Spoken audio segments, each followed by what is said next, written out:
ကျွန်တော်တို့ chapter 5မှာကြတော့ဘာတွေအကြောင်းပြောမလဲဆိုတော့ကွန်ပျူတာဆက်ဆက်ပစ္စည်းတွေဟုတ်တယ်နော်ကွန်ပျူတာ accessory လို့ခေါ်အောင်ဘာလို့ခေါ်မလဲကွန်ပျူတာ accessory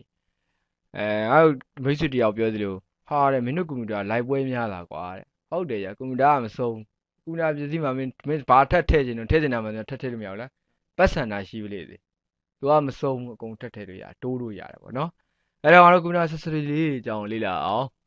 internal memory card reader တဲ့ internal ဆိုမှတော့အတွင်းထဲထည့်မှာပေါ့ဟောဒီနော် internal ဆိုမှာဘာလို့အတွင်းထဲထည့်မှာ memory card reader ဆိုတာဒီပုံလေးရှိတယ်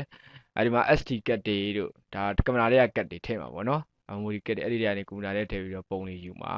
အဲ့ဒါကိုငါတို့ဘာလို့ခေါ်မလဲ card reader လို့ပဲအတူကောက်ခေါ်ကြပါတယ်ဘာလို့ခေါ်လဲ card reader card reader နောက်တော့ USB port ဘာလို့ USB port MP3 info လေးတွင်းပြီးတော့ဟိုဖြစ်ဒါ USB ရဲ့ logo လေးပေါ့နော်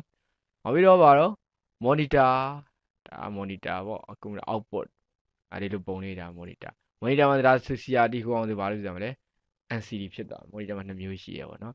ဒါ keyboard ASDS ဆိုပြီး start ရတဲ့ keyboard ဒါလေးက keyboard အားဒါ mouse လိုချင်တဲ့နေရာကိုတနေ့ရောက်ကြ mouse ကကွန်ပျူတာ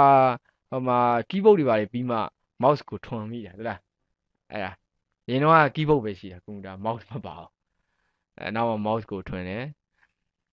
ပြီးရင် speaker ဘာလို့ speaker အတန်လေးကြားမယ်တချင်းလေးနားထောင်နေနေဆိုရင်ဒါ speaker လေးပါမှာပေါ့ကိုကပါကွန်ပျူတာကိုပြန်ပြောချင်တဲ့အတန်လေးပြန်သွင်းချင်နေဆိုရင်တော့ microphone ပေါ့တကပြောဖုန်းလေးပါပေါ့နော်ဖုန်းလေးပါမယ်အော် printer စာရွက်တွေထုတ်မယ်ဓာတ်ပုံတွေထုတ်မယ် printer မလိုဘူးလားလိုတယ် webcam ဒါကကွန်ပျူတာ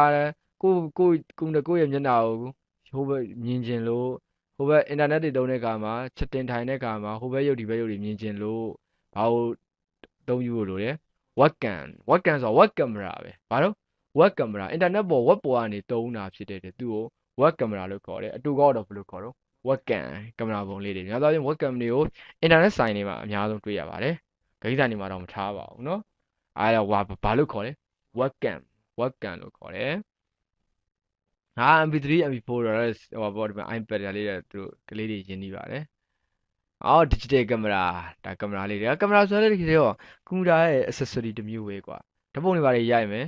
ကွန်ပျူတာလေးကိုထည့်မယ်ပေါ့နော်အဲ့လိုမှတ်တမ်းလေးတွေသိမ်းမယ်နောက်ကွန်ပျူတာထဲမှာပြင်နေတာလေးပြင်မယ်ထည့်တင်တာ background ချင်းတင်တာချိန်မယ်ဆိုတာပုံကောင်းလေးထွက်လာမှာပေါ့အဲ့ဒါ digital camera လို့ခေါ်တယ်စီးပွားပြ digital camera တွေကတော့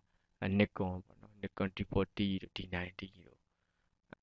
နောက်ပိုင်းစားအကောင် D40 ကထွက်တော့ D3000 3000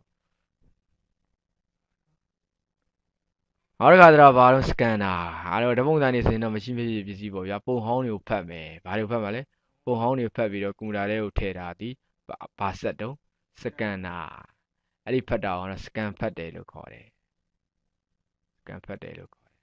โอเคဒီပါလေးတွေကိုလည်းငါတို့ကလေးတွေကိုပုံထဲတကွာမှတ်မိအောင်အလွတ်ရအောင်လေ့လာခိုင်းမယ်ပေါ့နော်ဒါမှသာလည်းသူကဘယ်ကွန်ပျူတာဘယ်ပစ္စည်းဘယ်လိုခေါ်တယ်ဆိုတာကိုသူသိမယ်